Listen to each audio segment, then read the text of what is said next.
ਸਤਿ ਸ਼੍ਰੀ ਅਕਾਲ ਸਾਰਿਆਂ ਨੂੰ। ਮੈਂ ਹਾਂ ਨਵਨੀਤ ਫਤਿਹਗੜ੍ਹ ਤੇ ਤੁਹਾਡਾ ਸਵਾਗਤ ਆ। ਸੋ ਹੁਣ ਤੱਕ ਦੇ ਜਿੰਨੇ ਵੀ ਲੈਕਚਰ ਆਪਾਂ ਕਰ ਲਏ ਨੇ ਇੱਕ ਵਾਰੀ ਸਾਰੇ ਮੋਡਿਊਲਸ ਆਪਾਂ ਜਿਹੜੇ ਆ ਕਵਰ ਕਰ ਸਬਜੈਕਟਸ ਕਵਰ ਕਰ ਲਏ ਆ।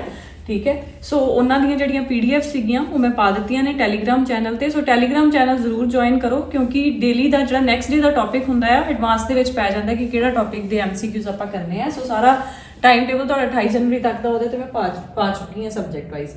ਸੋ ਅੱਜ ਜਿਹੜਾ ਸਾਡਾ ਪੋਲਿਟੀ ਇਸ਼ੂਜ਼ ਦਾ ਡੇ 2 ਹੈ, ਯਾਨੀ ਕਿ ਹਰ ਵੈਨਸਡੇ ਆਪਾਂ ਡਿਸਕਸ ਕਰਦੇ ਹਾਂ। ਸੋ ਨੈਕਸਟ ਅੱਜ ਜਿਹੜਾ ਸੈਕਿੰਡ ਵੈਨਸਡੇ ਹੈ। ਸੋ ਫਸਟ ਕੁਐਸਚਨ ਜਿਹੜਾ ਹੈਗਾ which of the following is not correctly match. So ਕਈ ਸਟੂਡੈਂਟ ਜਿਹੜੇ ਕਹਿੰਦੇ ਕਿ ਕੁਐਸਚਨ ਜਿਹੜੇ ਬਹੁਤ ਟਫ ਹੈ, ਇਦਾਂ ਦੇ ਆਣੇ ਨਹੀਂ ਹੈ, ਬਟ ਜਿੰਨਾ ਕੰਪੀਟੀਸ਼ਨ ਹੈ ਤੁਸੀਂ ਦੇਖ ਹੀ ਲਓ। ਰੀਸੈਂਟ ਜਿੰਨੇ ਵੀ ਐਗਜ਼ਾਮਸ ਹੈ ਕੁਐਸਚਨ ਪੇਪਰ ਚੁੱਕ ਕੇ ਦੇਖ ਲਓ ਕਿ ਉਹਨਾਂ ਦਾ ਲੈਵਲ ਕੀ ਹੈ। ਠੀਕ ਹੈ, ਸੋ ਮੈਂ ਉੱਦਾਂ ਦੇ ਕੁਐਸਚਨ ਨਹੀਂ ਤੁਹਾਨੂੰ ਪਾ ਕੇ ਮਤਲਬ ਮਿਸਗਾਈਡ ਕਰਨਾ ਚਾਹੁੰਦੀ ਕਿ ਬੈਟਲ ਆਫ ਪਾਨੀਪਤ ਕਿੱਥੇ ਹੋਈ, ਪਾਨੀਪਤ 'ਚ ਹੀ ਹੋਈ ਹੈ, ਪਤਾ ਹੀ ਹੈ ਸਭ ਨੂੰ, ਹੈ ਨਾ। ਸੋ ਵਟ other thing you know about the battle of Panipat, that is more important, right? So first question is which of the following is not correctly matched? So ਇਹਦੇ ਵਿੱਚ ਆਪਾਂ incorrect match ਜਿਹੜਾ ਆ ਸਹੀ ਢੰਗ ਨਾਲ ਮੇਲ ਨਹੀਂ ਖਾਂਦਾ ਉਹ ਲੱਭਣਾ ਆ। So CBI 1963, Special Police Establishment 1942, Prevention of Corruption Act 1947 and CVC 1964. So ਇਹਦੇ ਵਿੱਚ basically ਜਿਹੜੇ ਐਕਟਸ ਆ ਉਹਨਾਂ ਦੀਆਂ years ਦਿੱਤੇ ਹੋਏ ਆ। ਸੋ ਇਹਦੇ ਵਿੱਚ ਆਪਾਂ ਇਨਕਰੈਕਟ ਜਿਹੜਾ ਆ ਉਹ ਆਇਡੈਂਟੀਫਾਈ ਕਰਨਾ ਆ। So that is special police establishment, it came into being in 1946 and not in 1942. So the answer is option B. Next is which of the following statements are correct with regard to expenditure charged upon Consolidated Fund of India? So ਇਹਦੇ ਵਿੱਚ ਜਿਹੜਾ Consolidated Fund of India ਹੈ ਉਹਦੇ regarding ਕੁਝ statements ਨੇ ਔਰ ਆਪਾਂ ਨੇ ਸਹੀ ਪਹਿਚਾਨ ਕਰਨੀ ਹੈ। ਸੋ ਸਭ ਤੋਂ ਪਹਿਲੀ ਹੈਗੀ ਹੈ ਕਿ it is subject to vote of parliament, ਕਿ ਸੰਸਦ ਦੀ ਵੋਟ ਦੇ ਅਧੀਨ ਆਉਂਦਾ ਹੈ, ਮਤਲਬ ਜੋ ਵੀ ਇਹਦੀ ਡਿਸਕਸ਼ਨ ਹੁੰਦੀ ਹੈ। ਸੋ ਆਪਾਂ ਜਦੋਂ ਵੀ ਪੋਲਿਟੀ ਦੇ ਵਿੱਚ Consolidated Fund of India ਦੇ ਬਾਰੇ ਪੜ੍ਹਦੇ ਹਾਂ ਤਾਂ ਹਮੇਸ਼ਾ ਇਹ ਚੀਜ਼ ਪੜ੍ਹਦੇ ਹਾਂ ਕਿ it is not subject to vote of parliament, right. So ਇਹ ਸਟੇਟਮੈਂਟ ਜਿਹੜੀ ਹੈ ਗਲਤ ਹੋ ਗਈ। ਨੈਕਸਟ ਹੈ it is subject to discussion in the parliament. Yes, vote ਤਾਂ ਨਹੀਂ but it is a subject to discussion ਜਿਹੜੀ ਹੈ ਹੋ ਸਕਦੀ ਹੈ, right. It is subject to vote of Lok Sabha only, ਇਹ ਵੀ ਗਲਤ ਹੈ। It is not subject to vote of parliament. ਸੋ ਇਹ ਸੰਸਦ ਦੀ ਵੋਟ ਦੇ ਅਧੀਨ ਨਹੀਂ ਆਉਂਦਾ। ਸੋ ਇਹ ਸਹੀ ਹੈ। So ਦੋ ਹੀ statements ਇਹਦੇ ਵਿੱਚ correct ਹੈ, option 2 and 4. So the right answer is option C. Next is consider the following statements about governor. So ਰਾਜਪਾਲ ਦੇ ਬਾਰੇ ਹੇਠ ਲਿਖੀਆਂ ਬਿਆਨਾਂ ਤੇ ਗੌਰ ਕਰੋ। First is he submits his resignation letter to the Chief Justice of the state. Next is he should have completed 35 years of age. Third is his emoluments, allowances and privileges are determined by the president. ਠੀਕ ਹੈ, ਜਿਵੇਂ ਕਿ ਮੈਂ ਤੁਹਾਨੂੰ ਕਹਿੰਦੀ ਹਾਂ ਕਿ keywords ਹਮੇਸ਼ਾ ਜਿਹੜੇ ਆ ਹਾਈਲਾਈਟ ਕਰਨਾ ਕਰੋ, ਰਾਈਟ, ਜਦੋਂ ਵੀ ਤੁਸੀਂ ਇਦਾਂ ਦੇ ਸਟੇਟਮੈਂਟ ਵਾਈਜ਼ ਕੁਐਸਚਨ ਜਿਹੜੇ ਆ ਸੋਲਵ ਕਰਦੇ। Fourth is no criminal proceedings can be instituted against him. ਸੋ ਇਹਦੇ ਵਿੱਚ ਆਪਾਂ ਨੇ ਇਨਕਰੈਕਟ ਸਟੇਟਮੈਂਟ, ਸੋ ਇਹਦੇ ਵਿੱਚ ਆਪਾਂ ਜਿਹੜੀ ਹੈ ਗਲਤ ਸਟੇਟਮੈਂਟ ਹਾਈਲਾਈਟ ਕਰਨੀ ਹੈ। ਥੋੜਾ ਜਿਹਾ ਪੰਜਾਬੀ ਵਾਲਾ ਵੀ ਉੱਪਰ ਕਰ ਲਾਂ। ਸੋ ਸਭ ਤੋਂ ਪਹਿਲੀ ਜਿਹੜੀ ਸਟੇਟਮੈਂਟ ਹੈ ਕਿ ਉਹ ਆਪਣਾ ਰੈਜ਼ਿਗਨੇਸ਼ਨ ਕਿਹਨੂੰ ਸਬਮਿਟ ਕਰਦਾ ਹੈ, ਤਾਂ ਉਹ ਆਪਣਾ ਰੈਜ਼ਿਗਨੇਸ਼ਨ ਜਿਹੜਾ ਆ ਪ੍ਰੈਜ਼ੀਡੈਂਟ ਨੂੰ ਸਬਮਿਟ ਕਰਦਾ ਹੈ। ਠੀਕ ਹੈ, ਸੈਕਿੰਡ ਸਟੇਟਮੈਂਟ ਬਿਲਕੁਲ ਸਹੀ ਹੈ। ਥਰਡ ਸਟੇਟਮੈਂਟ ਜਿਹੜੀ ਹੈ ਕਿ ਉਹਦੇ ਇਮੋਲੂਮੈਂਟਸ, ਅਲਾਉੈਂਸਿਸ, ਉਹਦੀਆਂ ਤਨਖਾਹਾਂ, ਭੱਤੇ ਤੇ ਵਿਸ਼ੇਸ਼ ਅਧਿਕਾਰ ਜਿਹੜੇ ਆ ਉਹ ਰਾਸ਼ਟਰਪਤੀ ਦੁਆਰਾ ਨਿਰਧਾਰਿਤ ਕੀਤੇ ਜਾਂਦੇ ਆ, ਤੇ ਇਹ ਸਟੇਟਮੈਂਟ ਜਿਹੜੀ ਹੈ ਗਲਤ ਹੈ, ਉਹ ਪਾਰਲੀਮੈਂਟ ਦੁਆਰਾ ਨਿਰਧਾਰਿਤ ਕੀਤੇ ਜਾਂਦੇ, ਸੰਸਦ ਦੁਆਰਾ। No criminal proceedings can be instituted against him. ਸੋ ਇਹ ਬਿਲਕੁਲ ਸਹੀ ਹੈ। ਜੋ ਇਮਿਊਨਿਟੀਜ਼ ਪ੍ਰੋਵਾਈਡਡ ਨੇ ਗਵਰਨਰ ਨੂੰ ਤੇ ਪ੍ਰੈਜ਼ੀਡੈਂਟ ਨੂੰ, ਸੋ ਉਹਦੇ ਅੰਡਰ। ਸੋ ਇਹਦੇ ਵਿੱਚ ਆਪਾਂ ਇਨਕਰੈਕਟ ਸਟੇਟਮੈਂਟ ਫਾਈਂਡ ਕਰਨੀ ਹੈ, ਤੇ ਇਨਕਰੈਕਟ ਕਿਹੜੀ ਹੈ 1 ਤੇ 3. ਸੋ right answer is option A. Next is question number 4. Fundamental duties were incorporated in the constitution on the recommendations of। So fundamental duties ਜਿਹੜੀਆਂ ਨੇ ਉਹ ਕਿਸ ਕਮੇਟੀ ਦੀ ਰਿਕਮੈਂਡੇਸ਼ਨ ਤੇ ਐਡ ਹੋਈਆਂ ਸੀ? ਸਾਨੂੰ ਸਭ ਨੂੰ ਪਤਾ ਹੈ ਕਿ ਫੰਡਾਮੈਂਟਲ ਡਿਊਟੀਜ਼ ਜਿਹੜੀਆਂ ਨੇ ਪਾਰਟ 4A ਦੇ ਅੰਡਰ ਹੈ, ਆਰਟੀਕਲ 51A ਦੇ ਅੰਡਰ ਜਿਹੜੀਆਂ ਨੇ। ਠੀਕ ਹੈ, ਬਟ ਇਟ ਮਤਲਬ these were added by the amendment to the constitution. So that amendment was 42nd constitutional amendment 1976. ਔਰ ਕਿਸ ਦੀ ਰਿਕਮੈਂਡੇਸ਼ਨ ਦੇ ਉੱਤੇ? ਸਵਰਨ ਸਿੰਘ ਕਮੇਟੀ ਦੀ, ਸਰਦਾਰ ਸਵਰਨ ਸਿੰਘ ਕਮੇਟੀ ਰਿਕਮੈਂਡੇਸ਼ਨਸ ਦੇ ਉੱਤੇ ਫੰਡਾਮੈਂਟਲ ਡਿਊਟੀਜ਼ ਨੂੰ ਐਡ ਕੀਤਾ ਗਿਆ ਸੀ। Next 5. Which of the following is not involved in the preparation of budget? Finance Ministry, Niti Aayog, CAD and Finance Commission. So ਇਹਦੇ ਵਿੱਚੋਂ ਕਿਹੜਾ ਬਜਟ ਤਿਆਰ ਕਰਨ ਵਿੱਚ ਸ਼ਾਮਿਲ ਨਹੀਂ ਹੁੰਦਾ? So the right answer is option D, Finance Commission. Next question ਜਿਹੜਾ ਆ that is the first municipal corporation in India was set up at Madras in. So ਪਹਿਲਾ ਜਿਹੜਾ ਇੰਡੀਆ ਦਾ ਨਗਰ ਨਿਗਮ ਹੈ ਉਹ ਮਦਰਾਸ ਦੇ ਵਿੱਚ, ਪਹਿਲਾਂ ਤੇ ਵੀ ਯਾਦ ਰੱਖਿਓ ਕਿ ਮਦਰਾਸ ਦੇ ਵਿੱਚ ਜਿਹੜਾ ਸਥਾਪਿਤ ਕੀਤਾ ਗਿਆ ਸੀ ਔਰ ਉਹ ਕਦੋਂ ਸਥਾਪਿਤ ਕੀਤਾ ਗਿਆ ਸੀ? that was in 1687. ਠੀਕ ਹੈ, so the right answer is option B. Next is who or which of the following can abolish a state legislative council? ਦੇਖੋ state legislative council ਜਿਹੜੀ ਹੈ ਜਿਹਨੂੰ ਆਪਾਂ ਅਪਰ ਹਾਊਸ ਕਹਿੰਦੇ ਆ ਇੱਕ ਸਟੇਟ ਦਾ, ਜਿਵੇਂ ਪਾਰਲੀਮੈਂਟ ਦੇ ਵਿੱਚ ਰਾਜ ਸਭਾ ਆ, ਇਸੇ ਤਰ੍ਹਾਂ ਸਟੇਟ ਦੇ ਵਿੱਚ ਜਿੱਥੇ ਵੀ ਕੌਂਸਲ ਹੁੰਦੀ ਹੈ ਉੱਥੇ ਅਪਰ ਹਾਊਸ ਹੁੰਦੀ ਹੈ। ਠੀਕ ਹੈ, ਇਹਦਾ ਕ੍ਰੀਏਸ਼ਨ, ਠੀਕ ਹੈ, ਜਾਂ ਇਹਦਾ ਐਬੋਲੀਸ਼ਨ, ਇਹਦਾ ਕ੍ਰੀਏਟ ਹੋਣਾ ਜਾਂ ਇਹਦਾ ਖਤਮ ਹੋਣਾ ਜਿਹੜਾ ਆ ਉਹ ਕੌਣ ਕਰ ਸਕਦਾ ਆ? ਸਿਰਫ ਔਰ ਸਿਰਫ ਪਾਰਲੀਮੈਂਟ ਕਰ ਸਕਦੀ ਆ। ਠੀਕ ਹੈ, ਸਟੇਟ ਲੈਜਿਸਲੇਚਰ ਜਿਹੜੀ ਹੈ ਸਪੈਸ਼ਲ ਮੈਜੋਰਿਟੀ ਦੇ ਨਾਲ ਇੱਕ ਰੈਜ਼ੋਲੂਸ਼ਨ ਪਾਸ ਕਰੂਗੀ ਜਿਹਦੇ ਤਹਿਤ ਪਾਰਲੀਮੈਂਟ ਨੂੰ ਉਹ ਜਿਹੜਾ ਹੈ ਵਿਸ਼ੇਸ਼ ਅਧਿਕਾਰ ਹੈ ਕਿ ਉਹ ਸਟੇਟ ਲੈਜਿਸਲੇਟਿਵ ਕੌਂਸਲ ਜਿਹੜੀ ਹੈ ਉਹ ਅਪਰੋਚ ਕਰਕੇ ਉਹਦੇ ਥਰੂ ਪਾਰਲੀਮੈਂਟ ਦੇ ਥਰੂ ਹੀ ਅਬੋਲਿਸ਼ ਕਰਵਾਇਆ ਜਾ ਸਕਦਾ ਹੈ, ਕ੍ਰੀਏਸ਼ਨ ਵੀ ਤੇ ਐਬੋਲੀਸ਼ਨ ਵੀ। ਠੀਕ ਹੈ, and it is mentioned under article 169 of the Indian constitution. Next is question number 8. Identify correct about dark patterns recently in news. So ਹਾਲ ਹੀ ਦੇ ਵਿੱਚ ਜਿਹੜਾ advertising council of India, standard council of India ਆ, ਉਹਨੇ ਕੁਝ guidelines ਜਿਹੜੀਆਂ ਨੇ implement ਕੀਤੀਆਂ ਨੇ। ਸੋ 1 ਸਤੰਬਰ 2023 ਤੋਂ ਗਾਈਡਲਾਈਨਸ ਜਿਹੜੀਆਂ ਨੇ ਇੰਪਲੀਮੈਂਟ ਕੀਤੀਆਂ ਗਈਆਂ ਨੇ।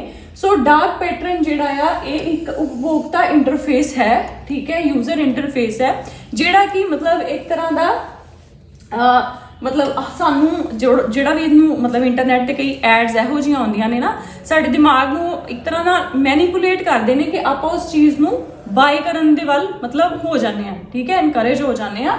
ਸੋ ਉਹ ਬੇਸਿਕਲੀ ਉਹ ਚੀਜ਼ਾਂ ਜਿਹੜੀਆਂ ਨੇ ਉਹ ਸਾਡੇ ਮਤਲਬ ਇੰਟਰਸਟ ਲਈ ਸਹੀ ਨਹੀਂ ਹੁੰਦੀਆਂ। ਠੀਕ ਹੈ, ਸਾਡੇ ਹਿੱਤਾਂ ਲਈ ਉਹ ਨੁਕਸਾਨਦੇਹ ਹੁੰਦੀਆਂ ਨੇ।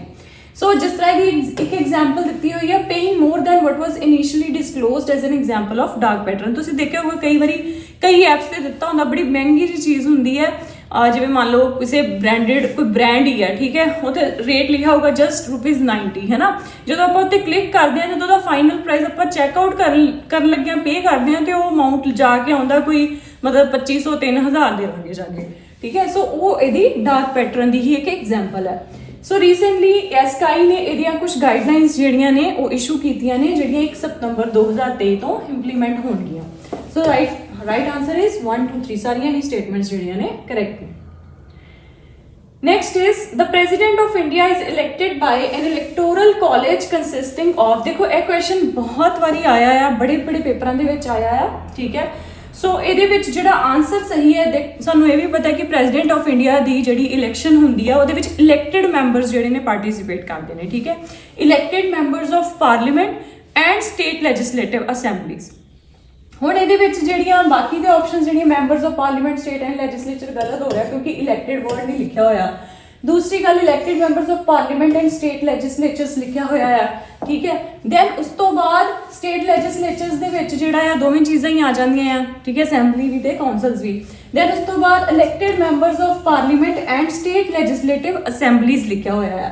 ਸੋ ਇਲੈਕਟਿਡ ਵੀ ਲਿਖਿਆ ਆ, ਪਲੱਸ ਪਾਰਲੀਮੈਂਟ ਵੀ ਲਿਖਿਆ ਆ, ਪਲੱਸ ਅਸੈਂਬਲੀਜ਼ ਵੀ ਲਿਖਿਆ ਆ। ਸੋ ਸੀ ਸਟੇਟਮੈਂਟ ਇਜ਼ ਕਰੈਕਟ। ਹੁਣ ਜੇਕਰ ਆਪਾਂ ਡੀ ਦੇਖੀਏ ਹੈ ਨਾ, ਤੇ ਡੀ ਦੇ ਵਿੱਚ ਲਿਖਿਆ elected members of Lok Sabha and members of Raj Sabha and state legislative assemblies. ਹੁਣ ਇਹਦੇ ਵਿੱਚ ਇਲੈਕਟਿਡ ਵਰਡਸ ਕਿਤੇ ਨਹੀਂ ਮੈਂਸ਼ਨ ਕੀਤਾ ਹੋਇਆ ਇਹਨਾਂ ਨੇ। ਠੀਕ ਹੈ, ਸੋ ਮੈਂਬਰਸ ਦੇ ਵਿੱਚ ਨੋਮੀਨੇਟਿਡ ਵੀ ਆ ਸਕਦੇ, ਜਦਕਿ ਨੋਮੀਨੇਟਿਡ ਮੈਂਬਰਸ ਜਿਹੜੇ ਨੇ ਉਹ ਪ੍ਰੈਜ਼ੀਡੈਂਟ ਦੀ ਇਲੈਕਸ਼ਨ ਟਾਈਮ ਜਿਹੜੇ ਪਾਰਟਿਸਿਪੇਟ ਨਹੀਂ ਕਰਦੇ, ਦੋ ਦੇ participate in the impeachment process of the president or removal process of the president। ਠੀਕ ਹੈ, ਸੋ ਇਲੈਕਟਿਡ ਮੈਂਬਰਸ ਜਿਹੜੇ ਨੇ ਪਾਰਲੀਮੈਂਟ ਦੇ ਤੇ ਸਟੇਟ ਲੈਜਿਸਲੇਟਿਵ ਅਸੈਂਬਲੀਜ਼ ਦੇ ਇਲੈਕਟਿਡ ਮੈਂਬਰਸ ਜਿਹੜੇ ਨੇ ਪਾਰਟਿਸਿਪੇਟ ਕਰਦੇ ਨੇ ਪ੍ਰੈਜ਼ੀਡੈਂਟ ਦੀ ਇਲੈਕਸ਼ਨ ਦੇ ਵਿੱਚ। ਠੀਕ ਹੈ ਜੀ, so the right answer is option C. Next ਹੈ which of the following statements are incorrect. ਹੁਣ ਇਹਦੇ ਵਿੱਚ ਸਾਨੂੰ ਉਹਨੇ ਇਨਕਰੈਕਟ ਸਟੇਟਮੈਂਟ ਦੇ ਬਾਰੇ ਪੁੱਛਿਆ ਹੈ।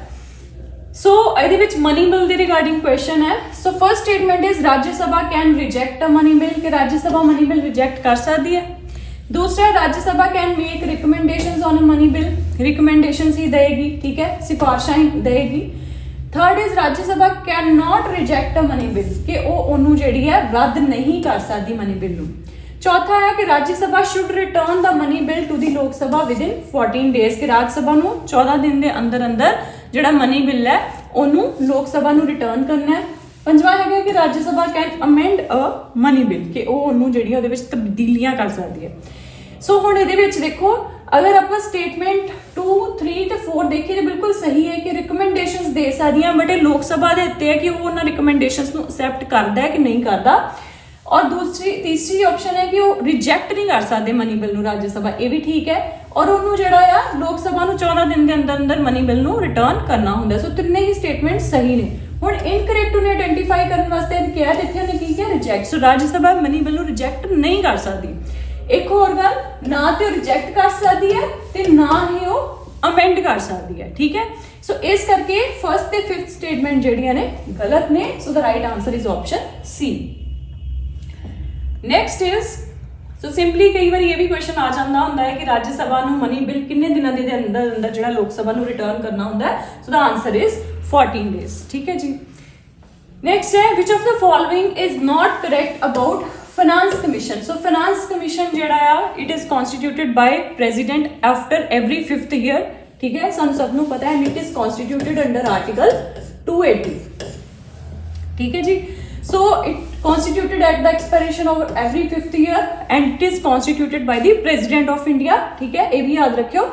एक ही रिकमेंड करता है केंद्र ਅਤੇ ਰਾਜਾਂ ਵਿਚਕਾਰ ਟੈਕਸਾਂ ਦੀ ਕਮਾਈ ਦੀ ਵੰਡ ਦੀ ਸਿਫਾਰਿਸ਼ ਕਰਦਾ ਹੈ, ਠੀਕ ਹੈ। recommends the distribution of proceeds of taxes between center and states, consist of a chairman and 4 other members, ठीक है जी। and last is its advice is binding on the government, ਕਿ ਇਹਦੀ ਜਿਹੜੀ ਸਲਾਹ ਆ ਉਹ ਸਰਕਾਰ ਤੇ ਪਾਬੰਦ ਹੁੰਦੀ ਹੈ। ਬਟ ਇਹ ਸਟੇਟਮੈਂਟ ਜਿਹੜੀ ਹੈ ਗਲਤ ਹੈ। फाइनेंस कमीशन की ਜਿਹੜੀ भी एडवाइस है that is recommendatory in nature, सिर्फ वो की है सिफारिश कर सकती है, ना कि ਉਹਦੀ ਜਿਹੜੀ ਸਲਾਹ ਆ ਉਹ ਬਾਈਂਡਿੰਗ ਹੋਏਗੀ ਗਵਰਨਮੈਂਟ ਦੇ ਉੱਤੇ, ठीक है। So the statement D is incorrect. Next question is advertising standard council of India was established in which year? So it was established in 1985.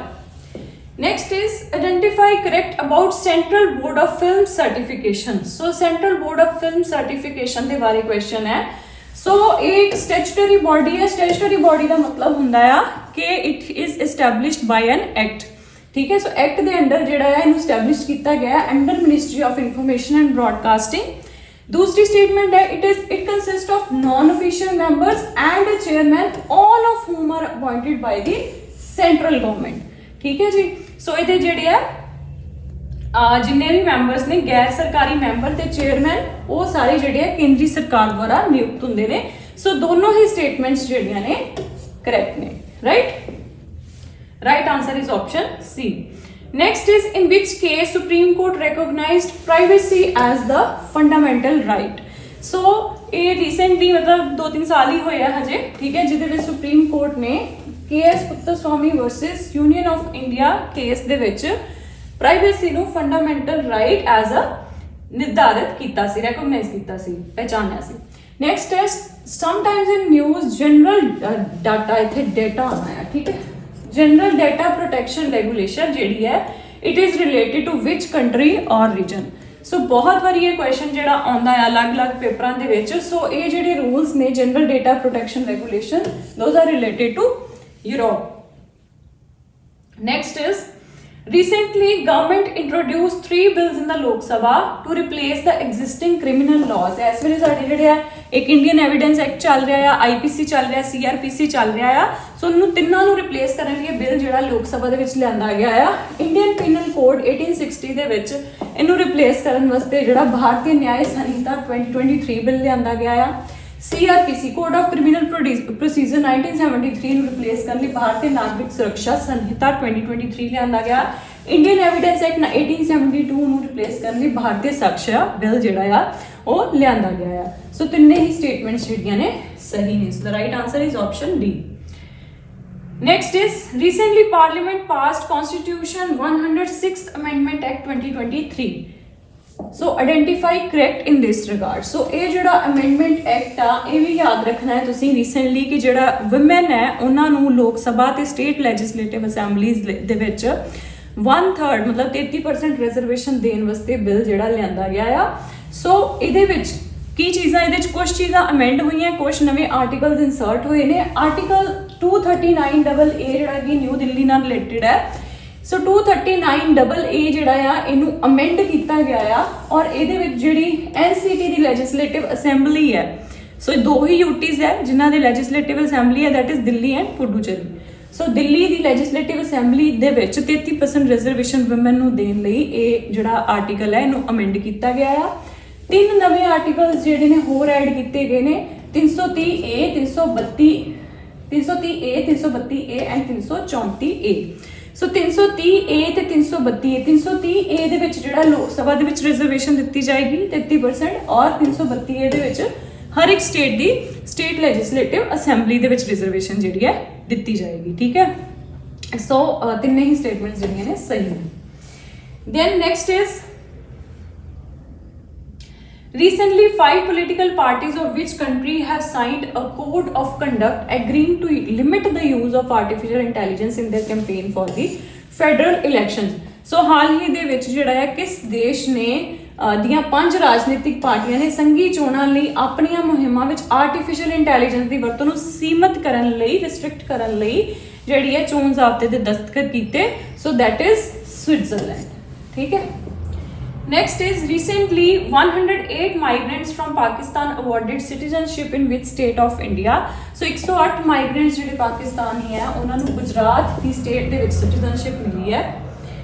next ਹੈ which schedule of constitution provides for the disqualification of members on the ground of defection। ਜਿਹੜੇ ਦਲ ਬਦਲੂ ਹੁੰਦੇ ਨੇ, ਠੀਕ ਹੈ, ਜਿਹਦੇ ਕਰਕੇ ਉਹਨਾਂ ਨੂੰ ਡਿਸਕੁਆਲੀਫਾਈ ਕਰ ਦਿੱਤਾ ਜਾਂਦਾ ਆ।